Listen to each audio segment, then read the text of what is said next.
What's going on? 38, the first one on here. So, good afternoon, everybody. This is Major League Hatz, of course. Everybody knows that, especially since there's only me and J38. There's two people here. Come on.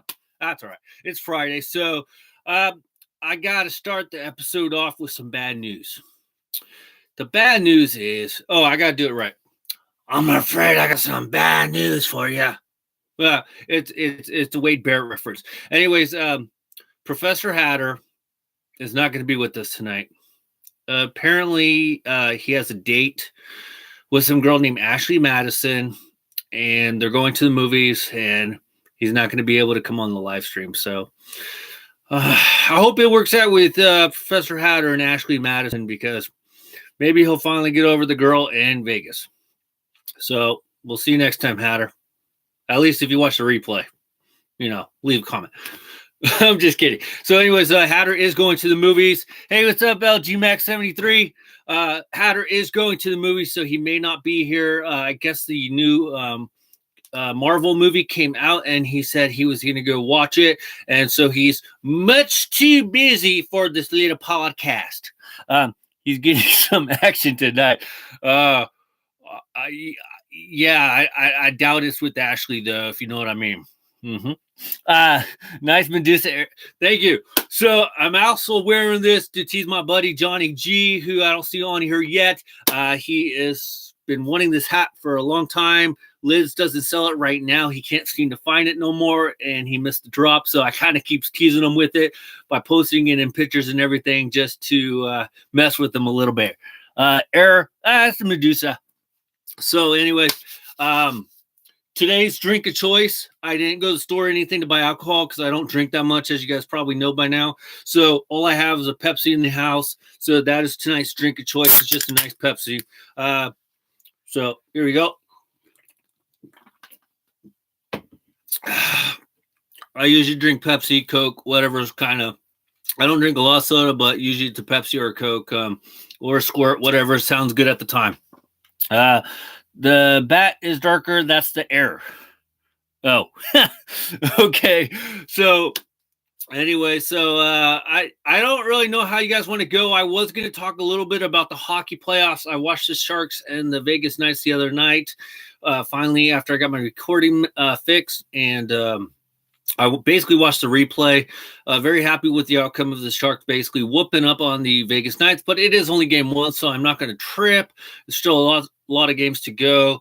I started also recording. There's a game tonight. The Penguins are playing, and then I recorded the Capitals and the Hurricanes. I recorded that game, so I'm going to watch that game as well. So trying to watch a little bit more hockey playoffs other than the Sharks, just to kind of get an idea of who's any good. I'm going to change Professor Hatter's name to Professor Bandwagon, because if he's not with the Knights, he said, he's with the Hurricanes, I believe he said.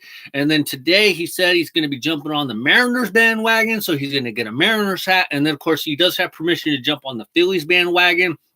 So I think we should also just start calling him Professor Bandwagon. What do you guys think? I think that's a good idea. Let's see here. You were saying it takes you a long time to get there. Oh, Serge, how far do you live from Oracle Park? Tactically, I live about 65 miles because I'm north of San Francisco. But with traffic and everything and the road conditions, it takes me usually about an hour and a half on a good day. Let's see here. You were saying it takes you. Okay. I can't get into the NHL, especially since the baseball season has started. Yeah, and it doesn't make it any easier, honestly, with the baseball season, but also basketball season, because I'm also into basketball. And if you guys aren't aware, the basketball playoffs are starting on Saturday, and the Warriors are playing the Clippers. And so they are favored by a lot. They're favored, last time I knew, by about 12.5 points over the Clippers, which is one of the biggest deficits or underdogs the team has faced in the playoffs. So what do you expect? They're probably going to sweep it. I always like to give the other team at least a one-game win. I hate seeing teams, in a sense, honestly get swept. I feel bad for the fan base, as dumb as that sounds. I guess I shouldn't care about the fan base. But, you watch a team all year as a fan, and then they get to the playoffs, and then they get swept. it almost feels like it was for nothing. At least if the team wins one playoff game, you have a little hope going into the next year that at least they can, build on of that one win in the playoffs. I mean, does that make sense? So that's kind of how I look at it. So I kind of hope the Clippers don't get wrong, but I'm afraid they probably will. Let's see. Okay, I'm 2.5 miles. God, J38, dude, I'm so freaking jealous. Seriously, so jealous. So jealous. Hatter is really a Shy Sox fan at heart. No. He a Brewers fan. He's a closet Brewers fan. That's what he is. And make sure you tell him I said that. He's a Brewers fan. My future plans is to move down to Southern California after minor leagues graduates high school. Praying that he graduates because you know how that goes for kids. And I would like to be at least near a minor league ballpark, at least maybe no more than 5-10 minutes, something that I could walk. So that's my plans. If I can't be next to a major league park, I'll be happy with the minor league park. And where I want to go, I want to go to Lake Elsinore. And so they got the team over there. And then, of course, they got Rancho Cucamonga. They got the Inland Empires. They got several minor league teams, high A teams over in that vicinity as well. Plus, you got the Padres, the Angels, and the Dodgers. I would still go to a Dodgers game every once in a while, especially to see the Giants or Padres. So that's the plan. I would like to be moved. So I'm freaking seriously, I'm jealous of you, J38, because if I could, I would probably be at Kauffman Stadium at least twice a weekend, because that's honestly why I don't really go to more games, because it's a big trip for me. Hatter, see, Midwest is a cheap place to live for sure. Why you're moving south? South, actually, believe it or not, compared to where I live currently, in Northern California, is actually cheaper. Home prices are cheaper. To me, since I grew up here, I'm kind of tired of the area. I've been here my whole life. I want to go somewhere new. And plain and simple, there's nothing here in the northern area for me. I'm not into wine. There's nothing. I don't have any family really in the area anymore. And the only reason I've stayed in this area for so long is because my wife hasn't wanted to move at any point, and now she's actually ready to move for once. And so, I'm going to take that opportunity to go.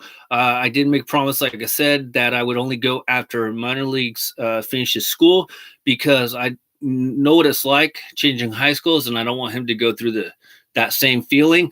And then the baby, T-Ball, he's only like 5 years old. So if we are able to move in the 2 years, which is the plan, he's not even going to, notice anything. So that's my plan. And like I said, South, house-wise, you can get a really good house down in Southern California. And yes, it depends on the area of Southern California, but you can get a really good sized house for basically half of what we pay over here. I'm not saying where I live is bad. It's just like, if I could get a house and I could get what I want, and also my ultimate goal obviously is to be closer to baseball, that's what I want to do. Let's see. I have a friend that grew up in Sonoma and moved there and loves it. He was able to get a lot more house for his money too. Like Sonoma, like where? Because there's a city of Sonoma, and then of course there's Sonoma County, which is the county that I technically live in, and then I live in Windsor. It just depends, because like when we bought our house, we bought it at a good time, and so we got a decent price on our house. But if you try to buy now, you're going to basically be paying a double of what you would have paid, say 10 years ago. Sonoma County, I think. So that is my area. So I'd be curious to kind of know where he lives. Like what town, what city. So I'm in technically the town of Windsor, which is, about 7 miles from Santa Rosa, which is the major, I guess, city, if anything, in the area. Everybody usually knows about Santa Rosa because Johnny Gomes, if you guys aren't aware, is from Petaluma. And so he's from this area. And then a football player named Scooby Wright. He played for the Browns, and I think he's with the Arizona Cardinals practice squad. He's from Santa Rosa. And then Jason Alexander, he's a pitcher for the Dodgers. He's from this area as well. I saw Shanties in San Francisco going, for $1 million. Yeah, and they're not really that great. You can buy a ranch here for that. You can buy a ranch and some acres. So that is the plans for the future. Anyways, so let's see here. So I was going to talk about the hockey playoffs, the basketball playoffs. Now, what are your guys' like biggest surprise so far of the baseball season? For me, it's kind of a surprise on how well the Mariners are doing. So that's why Professor Bandwagon is jumping on the Mariners. The Mariners are off to a really good start. The Cubs, they suck. The Red Sox, they suck. The Yankees, they suck. I'm going to give the Yankees a pass because I feel really bad about the Yankees right now. The Mariners and Rays, yeah. Mariners doing really good. I haven't honestly noticed the Rays just because I haven't watched a game of the Rays just quite yet. I've watched the Mariners, of course, and I've watched the Yankees, Red Sox, and Baltimore, the A's. The A's are doing really good. Chris Davis is off to a hot start. But I'm going to give the Yankees a pass because, man, they are getting killed with the injuries already. If I saw correctly today, they are putting another guy on the IL 10, Dylan Betances. They put Gary Sanchez on it already.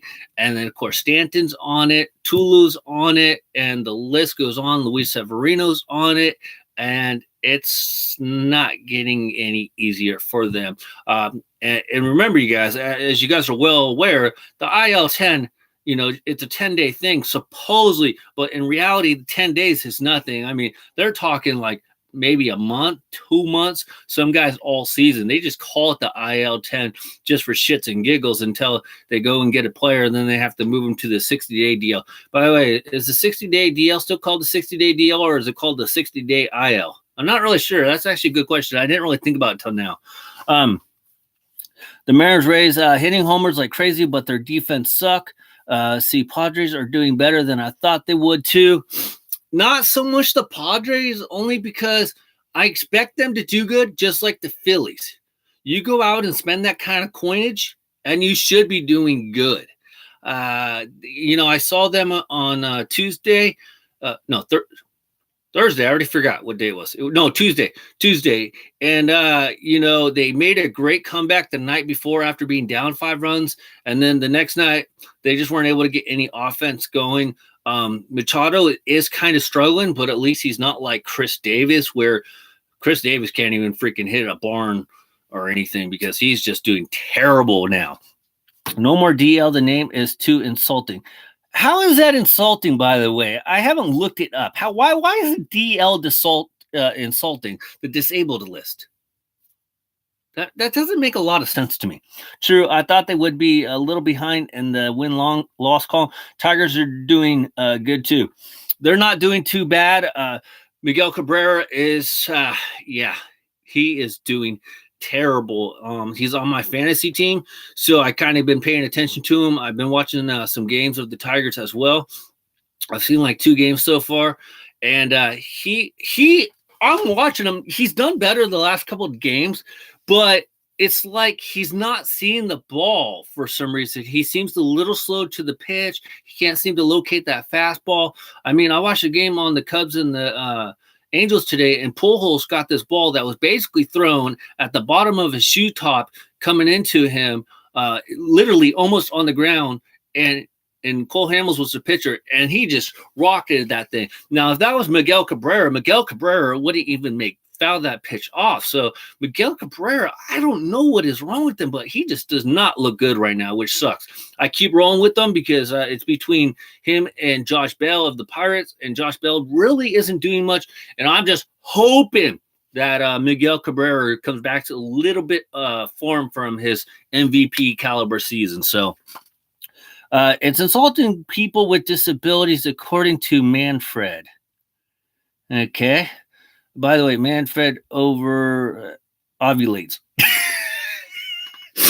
Okay. Well, I mean, as a person with a disability myself, I suffer from a couple of issues. I don't really I don't really feel that disabled list is insulting. Disabled list, you're hurt. I mean, it's only been used in baseball for how long? But how is the injured? I guess injured list is more politically correct. I guess. I don't know. It's funny because it's funny how all of a sudden things that have been being used for umpteen years all of a sudden becomes insulting. I mean, I don't. Has there anybody that has ever complained that the disabled list is an insulting reference in the baseball sense? I mean, what's next? I don't know. I mean, you guys tell me. That to me, that's just freaking stupid. Like Wahoo. Chief Wahoo isn't so bad. They just don't want to use Indian references anymore. Now, the Washington football team, that name is bad. I don't agree with Wahoo, and I don't hear the same criticism going along with Chief Wahoo. The main one, of course, though, I hear is the football team and Washington. But a lot of places, a lot of schools, a lot of teams, they just changed it because they didn't want to have that, I guess, a little bit of backlash. But I haven't honestly. This is just maybe I need to read a little bit more. I haven't honestly heard any like backlash of the Cleveland Indians using Chief Wahoo. I think they would just want to get away from it on their own. I haven't heard any Native American folks come out saying that they find Chief Wahoo offensive. Now, I may not be reading the right articles or I'm not looking in the right spots, but for me, I just haven't heard anything. I mean, that's like saying almost like I haven't heard anybody say anything about the Braves logo, the Atlanta Braves logo. I know they don't kind of like use the tomahawk chop thing as much, but it still goes on. And but it's still the Atlanta Braves, and I haven't heard nothing. So I just feel like Wahoo isn't as big as, say, the Washington football team. I think if the Washington football team would finally change their name, which I personally think they should, but that's a different subject. I think that would actually allow teams like the Cleveland Indians and the Atlanta Braves to be, nobody would really honestly care anymore. I don't know. What do you guys think? J38. Let me close these stupid. That's the only problem about like doing this. So I get all these little dang notifications. FSU Seminoles are endorsed by the Seminole Tribe. Yeah, and I believe they pay money and everything for the usage of everything that they do. And I mean, as far as I know, there's no issues around that as well. Because if you think anything, that would be a huge issue as well. I mean, if I know correctly, like every Florida State Seminoles home football game, a gentleman comes out, he's all dressed up, he's on a horse typically, and he throws his I'm sorry, I'm not good with names, but he throws, I guess, the spear into the middle of the football field, and everybody just eats it up. He gets a huge ovation, and I haven't seen any negative backlash. If any backlash I usually see in college football is regarding like using live mascots. So, I don't know. I guess if the Native American tribe says it's okay to use, I guess it's different. So I don't know. When the Jays were in the LSC, yeah, people in Toronto made a petition to stop the Indians from using Wahoo in Toronto. Yeah, and they got so close. The only thing they ended up doing, since they just didn't have any more time to fight the lawsuit, is they just changed their unis and used their Block C unis. So I thought that was kind of, I won't say the D word, but I thought that was ridiculous. Because how many times have the Cleveland Indians gone to Toronto, played baseball in Toronto, and has it been brought up before? Or were they only doing it because it was going to be on a national scale with this being a baseball playoff game? That's why I always think a lot of the stuff that people try to do, it's because it's to get attention. As bad as that sounds, it's like if they're not going to get attention from trying to do something, they're not going to try to do it. And I kind of don't like that, because it's like, why are you guys like, don't you have, why go from one cause? Okay, you do that, and then you're going to find the next most ridiculous thing that you can attack. That's just kind of how I feel. It's like if this stuff was out there, this stuff has been out. The Cleveland Indians have been around in a long ass time, a long existence. They've gone to Toronto so many times. And where do they go to Toronto? Like what, 2-3 times a year, possibly, not counting playoffs. And have you ever heard of this? I haven't, but maybe, like I said, I'm reading the wrong articles. Technically, Chief Wahoo is a Brave since he doesn't have the chief headdress. Okay. Good to know, J38. He doesn't have address. No, he doesn't. Okay, so anyways, what were we talking about? Okay, so I've been surprised with the Mariners, and we got the Rays in here. Surprised with the injuries of the Yankees. About it. The Giants suck, unfortunately. That whole National West side sucks. So what are you going to do about that? Okay. All right. Just make sure I'm caught up with the comments. Let's see here. The one player that I've been really surprised about, and the only reason I've been noticing him, honestly, is Luis Castillo. He's a pitcher for the Cincinnati Reds. He's actually been doing really good. I've noticed him because he's on my fantasy team, and he is just killing it right now. It's like he keeps this up. This dude could be potentially Rookie of the Year for the Cincinnati Reds. Not saying he will, because he has to go through the whole season, and the Reds just really aren't that great of a team.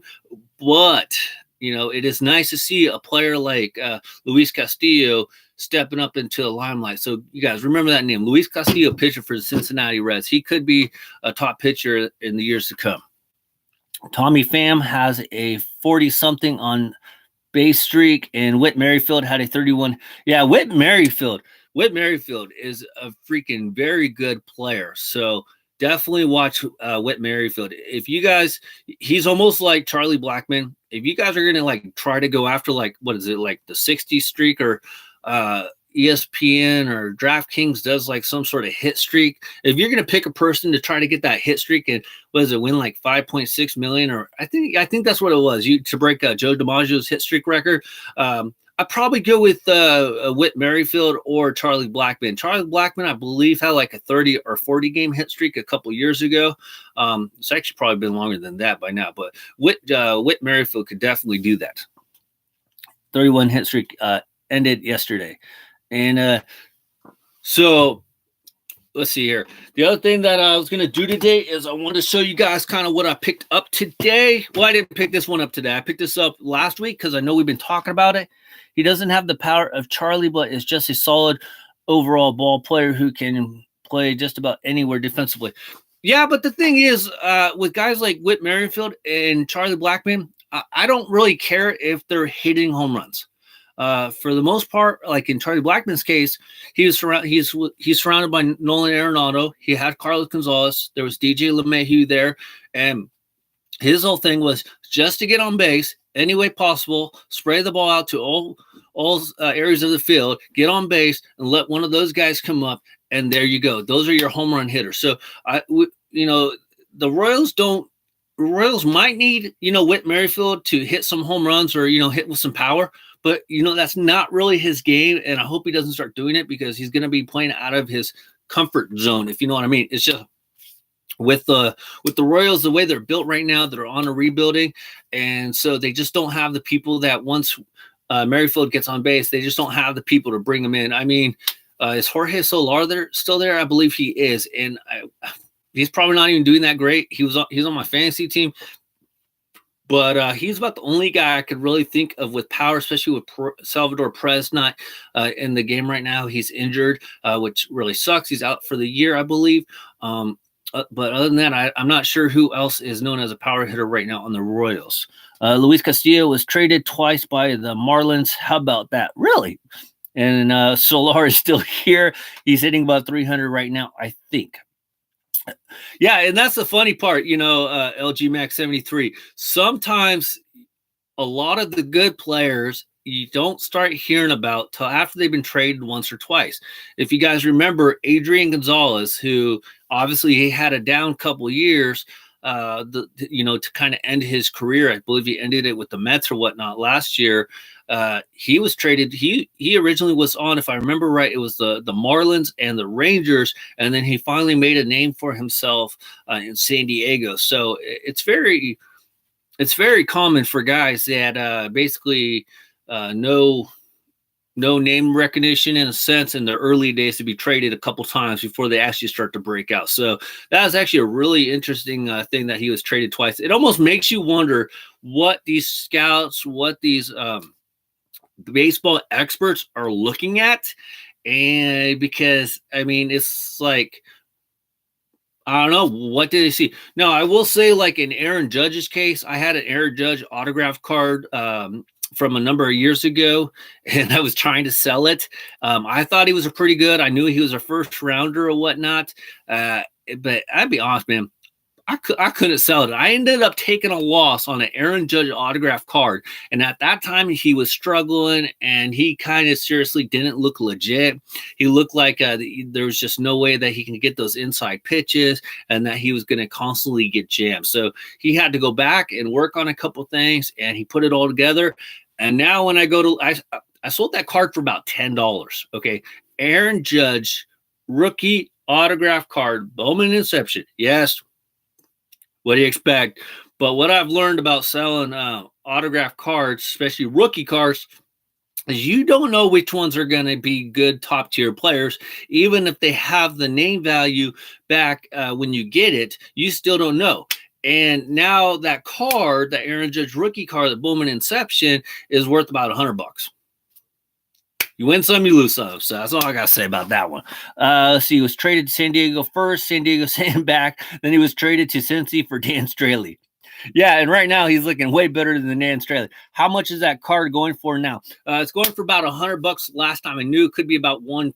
So the thing is with cards, like I said, you sometimes have to just sell them because especially like sometimes I buy rookie cards and of autographs just to sell, just to kind of flip to make a couple bucks.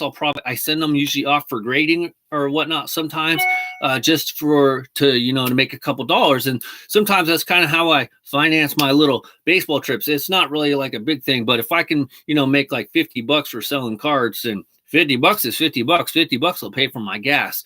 I do buy some cards that I know I'm not going to sell. There's no intention of selling them, but with the rookies, I had a Jose Ramirez autograph card a couple years ago, and after I ended up not being able to sell that in the beginning, so I ended up saving it, and then once it got hot, then I was able to flip it and actually make some money off of that.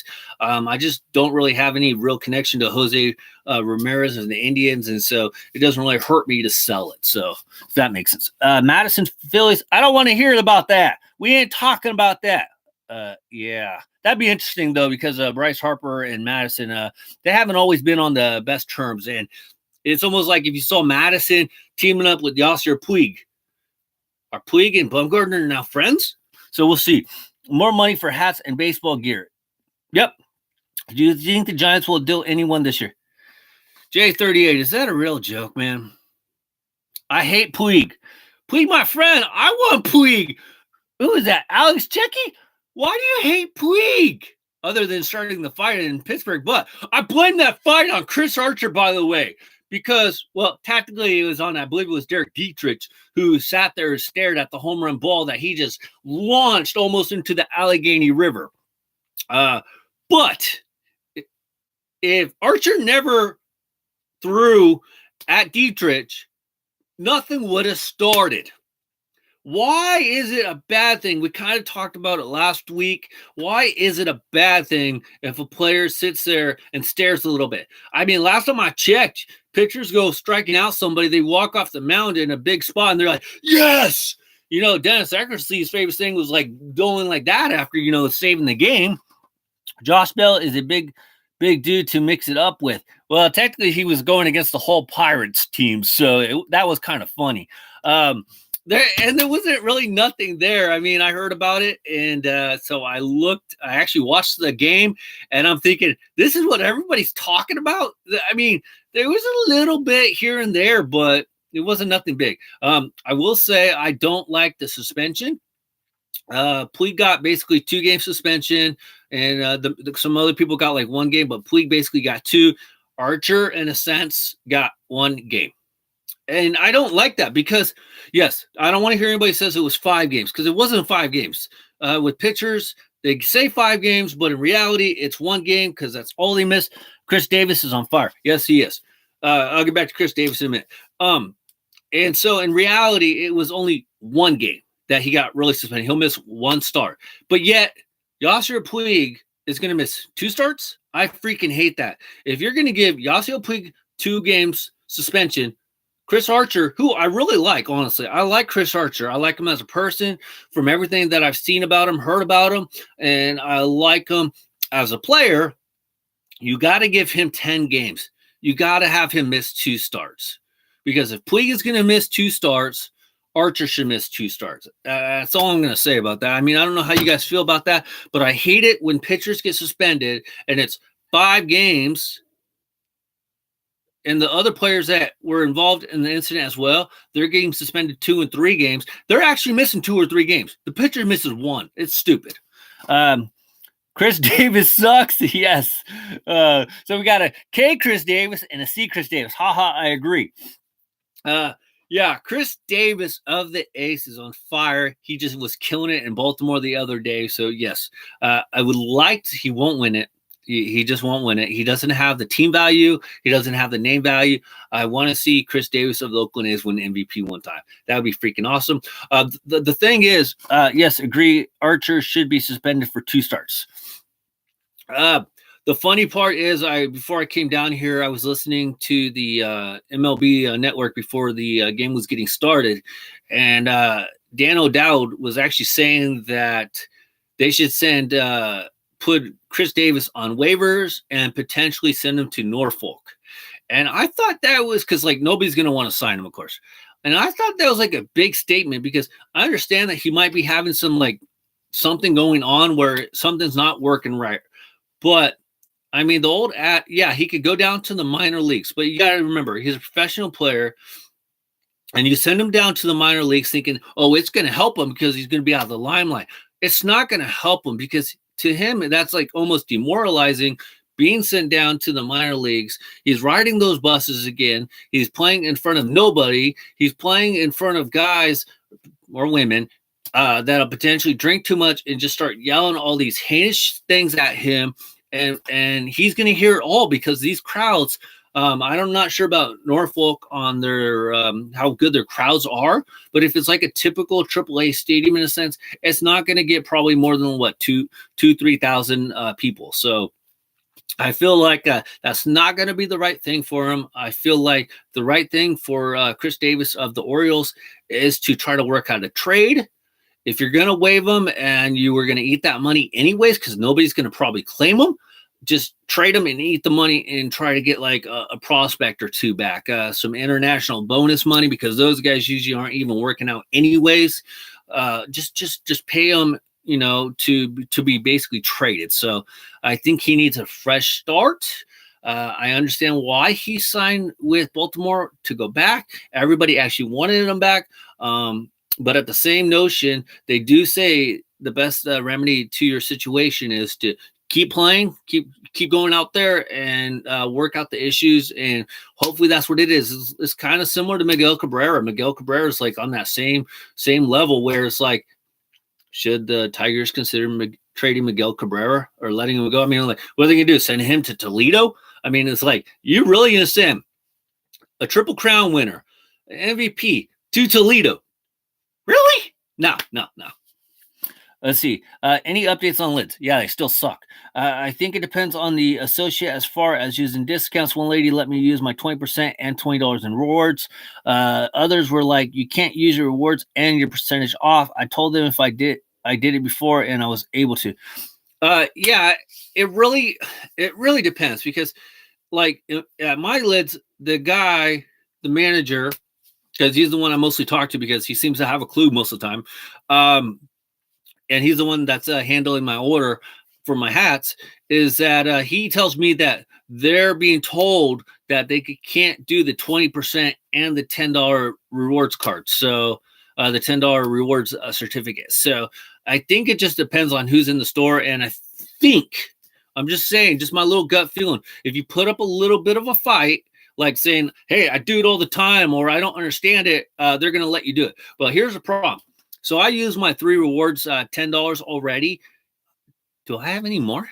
I haven't got any emails, nothing. I haven't got my monthly update points or anything because they're supposed to send you a new coupon. And since the new month started, I've only ordered 1 time from Lids, and I just used the same code from last month, and it worked fine. But they said originally, if I remember right, they were going to send us a monthly code.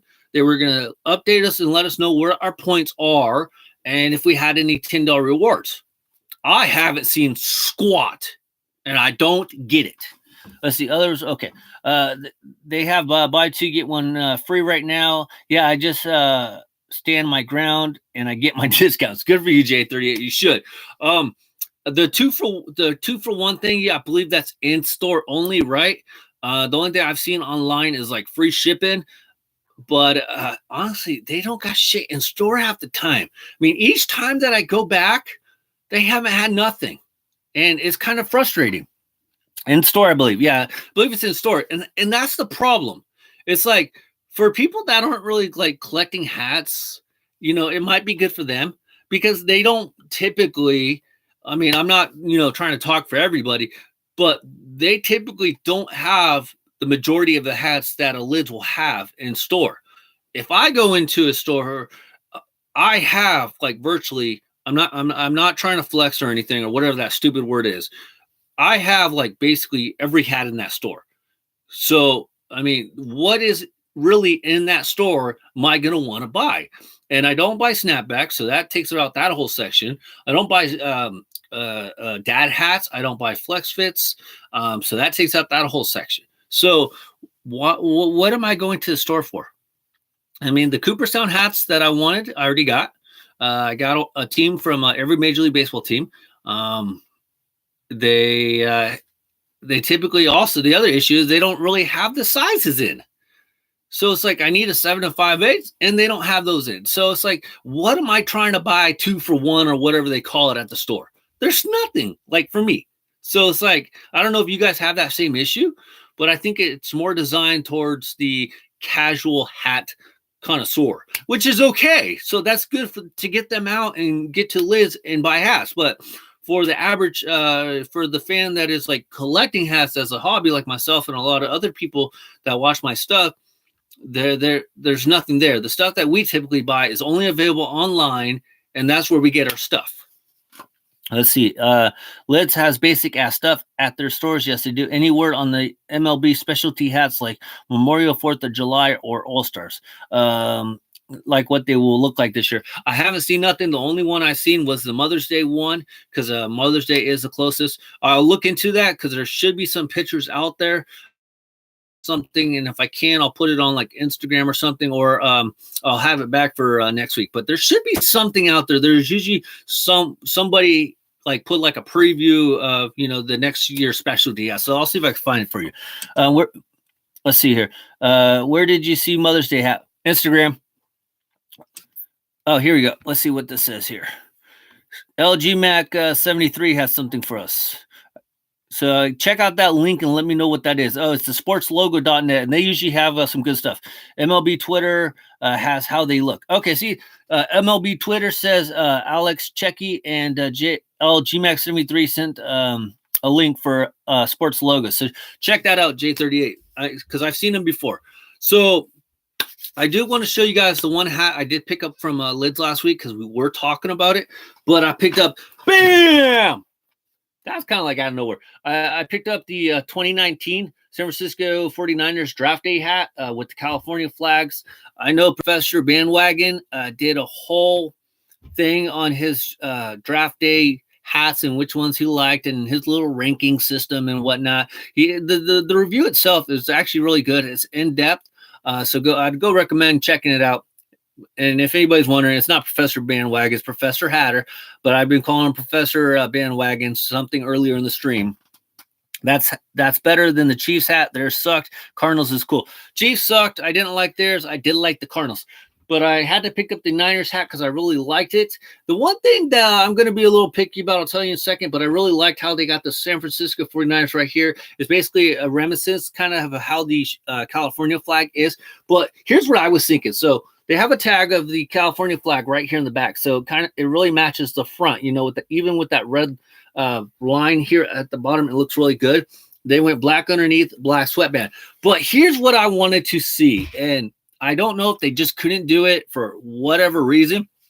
I wanted to see the California flag or whatever state, city flag that you're from on the hat itself. Like either have it here, have it in the back instead of the NFL logo, or if the awesome part is if they could have did the whole like California flag like right here on the brim right here, that would have been really cool. What do you guys think about that? I mean, at least put it somewhere on there. I mean, they put patches of all these other things on there, and I think that could have been something because other than it's on the tag, I don't. How would you know if you weren't like a hat connoisseur? Would you know that this was the NFL draft?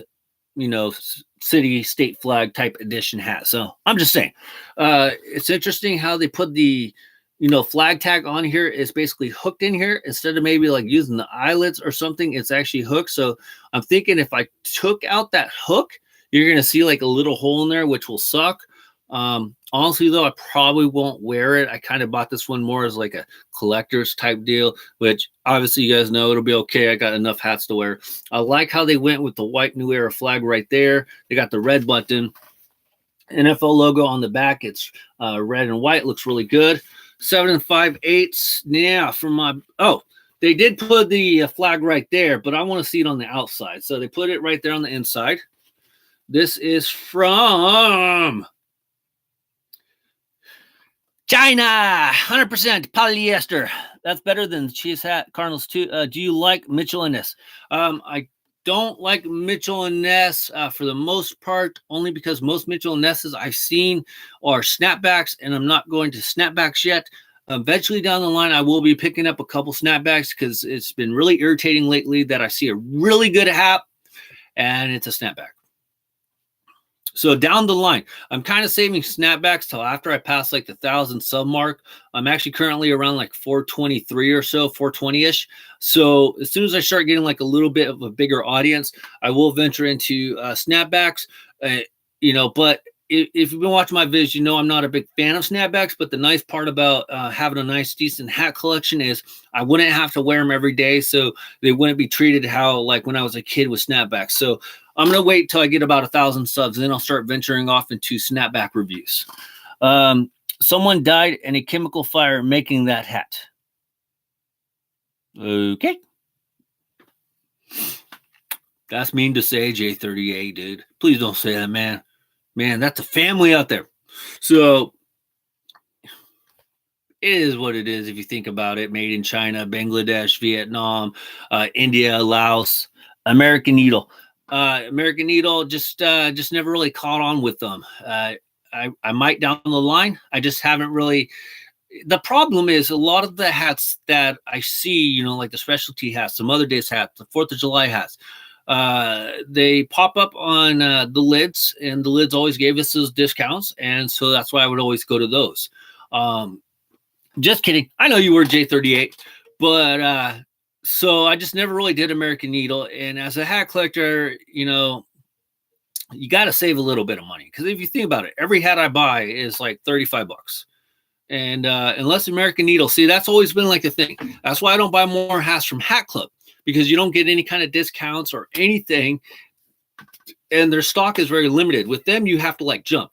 And I don't know about you. My buddy Johnny G, we've been watching some hats on Hat Club. And if you don't jump the day that they pop, you may not have a chance to get them. And what he says is like each week they have like 2 or 3 drops. So in reality, can some people really afford to buy 2 or 3 hats every week? Not usually, not at like $35, $40 a week. Check the sweatband. I have found help notes from shut up, really? No, shut up. Just be for shits and giggles. Nope. No help notes. Plus, if it had any, I wouldn't be able to read it, and I would think that it'll be saying that you're number 1. No help notes. That'd be hella funny though. See, you know what you should have did? I should have done. If I was smarter like you, I should have put something there. So as soon as you said, I could have gone, wait a minute, there's something there. That's funny. Thank you for the laugh. That is funny. Cheers. Pepsi break. All right. The other thing I want to do is I got a box here. I got an old box. I don't know how old the box is. And I think it's time to open it. So, oh, by the way, did anybody jump on that Hat Club Samurai hat? Damn thing was so good, it basically sold out in like a half hour. Did anybody do that? Better be an A's hat. I could tell you the chances of an A's hat are probably 0. And not just because, but I haven't ordered a A's hat since let's see here. I got the A's All-Star hat recently. I got the A's Memorial Day hat. I got the Kelly Green A's hat a couple weeks ago. So yeah, no A's hat. I entered the Copa contest. Good. You should do it every day. By the way, before we get on, so if you guys haven't seen that Samurai hat on Hat Club, I didn't get it myself. I just kind of wasn't feeling it, but apparently it's a big thing. But the Hat Club is doing a Copa de Version contest, and you can enter several different ways. But whenever you do a picture on Instagram and you're wearing one of the Copa hats, or I would just say any hat in general, put in hashtag Hat Club Copa, COPA, to be entered. And also you can use a special link and you could send those to friends, a referral link, and that will get you 5 additional votes. And then, of course, if you visit them and subscribe to their YouTube channel or their YouTube page or their Facebook page or their Instagram page, you can get additional entries as well. So if you're into that, I would definitely enter it. And basically what you're trying to win is 70 Copa hats, and that would be freaking awesome. I have about half of the Copa hats this year, so if I won, that'd be perfect for like a giveaway thing, and I'd get the other half of the set, and then I could give the other half away, because that's what I would do with them. See here, I entered the CopaCon. So let's check out what is in here. I honestly don't have a clue. I'm using my knife. Always keep that nearby. I don't have to go searching for it. If I win, I'll be selling them for $29.99. Can I get a 20% discount? That's actually not a bad price. Now, why $29.99? Just do 30. Come on, J38. Just do 30. I hate it. I'm a weird guy with numbers, and it's like it either has to be 29 even or 30 even. I hate it when you go buy shit on eBay or they do starting bids. It's like 99 cents. And I understand the whole thing about the reason why they put it as 99 cents a starting bid. That is supposed to look smaller than if you see an item that's $1, because it just appeals to the eyes better. It's dumb. It's like when you go get gas. It's like for where we're at right now in Sonoma County, it is $4.09 and 9/10 of a cent. And I always tell my wife, no, it's $4.10. She says, no, it's $4.09. No, 9/10 is a full cent. You don't pay 9/10 of a penny. They always round it up to to the next penny. So it's $4.10. Stop it. So $29.99, J38 has to be 30. Okay, that's my bet. When you get tickets for baseball games, where do you buy them? Tickets for baseball games, most of the time, I'm going to be honest, I get them at the stadium because I don't ever plan on going to a game, if that makes sense.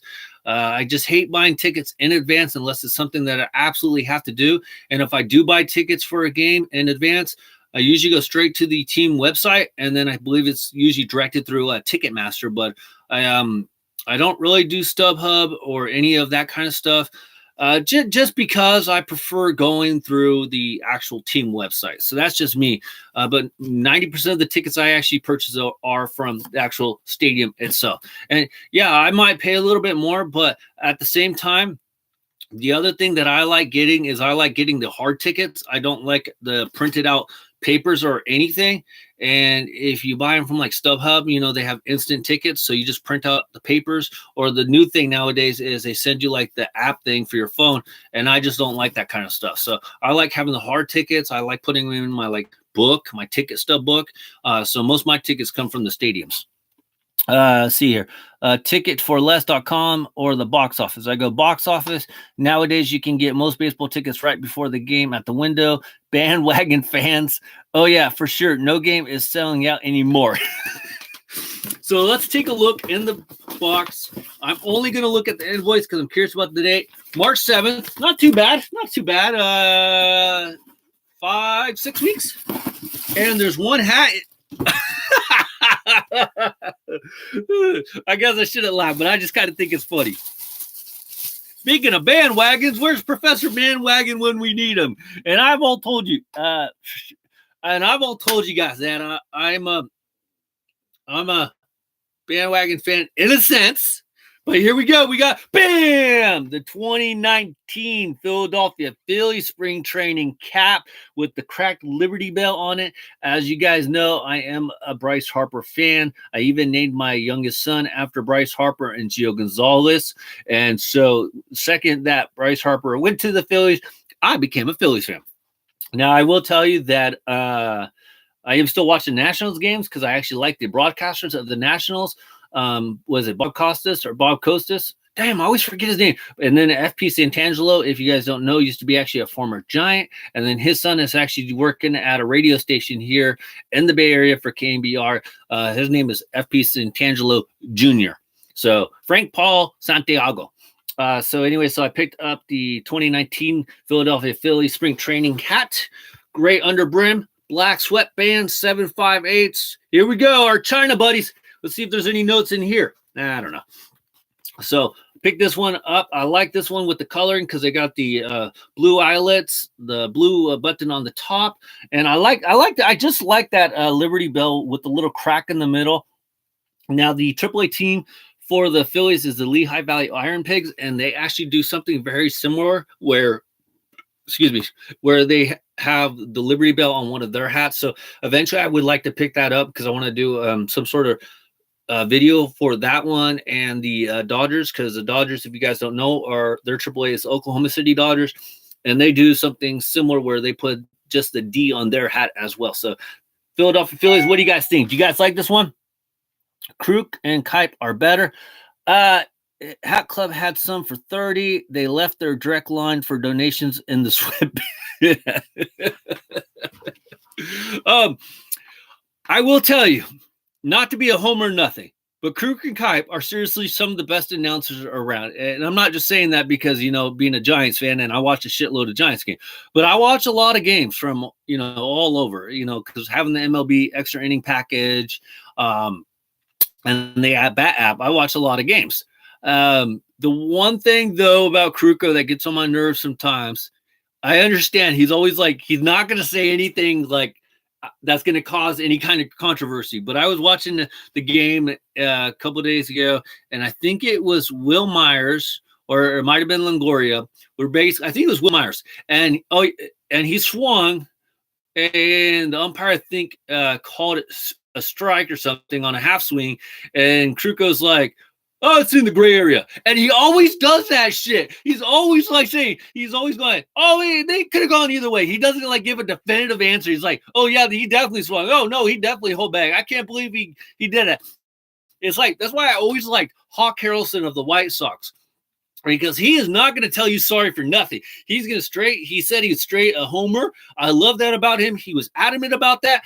And even when the White Sox were doing bad, he's like, "This is awful." If you ever go back and watch some Hawk Harrelson stuff on YouTube of when he's announcing the White Sox game, but he is not going to apologize for nothing. He's going to say when the White Sox are doing good, and he was going to say when the White Sox are doing bad.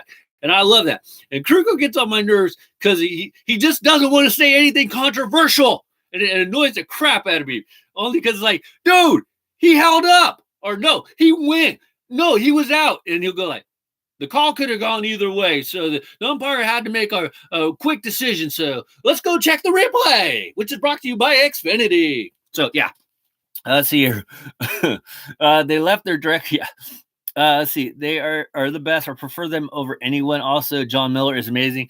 John Miller, and I like it sometimes when Kruko has Fleming in the booth.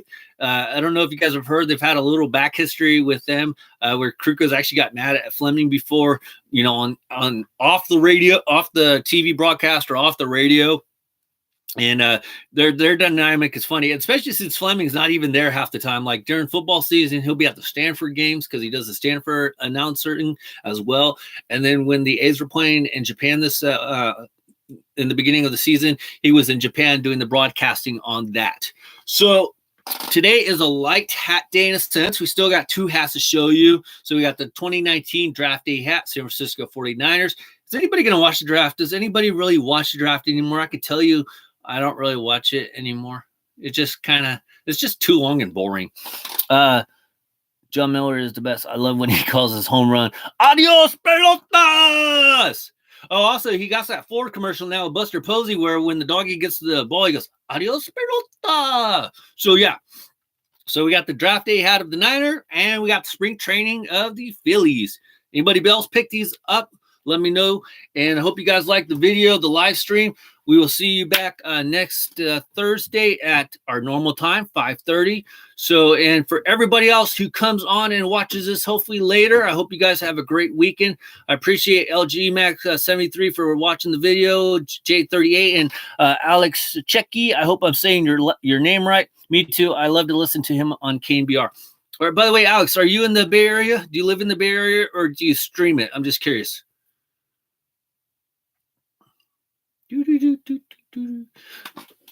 Maybe he'll put something in a minute. Santa Cruz. Oh, okay. Do you go to Santa Cruz Warriors at all? I want to go down there one time and go see the Santa Cruz Warriors. It reminds me a lot of the minor league baseball course, so it seems like it'd be a lot of fun to go there. Hatz McGee. Hatz McGee's not here. Where's my boy Hatz McGee? By the way, I kind of want to call him Mr. McGee. It just sounds better than Hatz McGee. I like Hatz McGee, but the other thing is, like, can he change the S to a Z? I just don't like S's. You know, my last name's spelled with a Z, so that's why I went with, you know, a Z in Hatz. But Hatz McGee, by the way, check out Hatz McGee. He had this epic video of 2 nasty-ass cockroaches. And, yeah, I won't tell you the rest. But go check out my buddy Hatz McGee. Let's see. Nah, I'm not too crazy into basketball. Okay, gotcha. So, anyways, thank you, everybody, for stopping by. I will see you guys next week. Let me know what you guys are up to, you know, on Instagram, whatever. Or if you guys want to contact me on Instagram, you guys know how to do it. So thank you for stopping by. I'll see you guys all next week. Major League Hats out. Bye, everybody. See ya.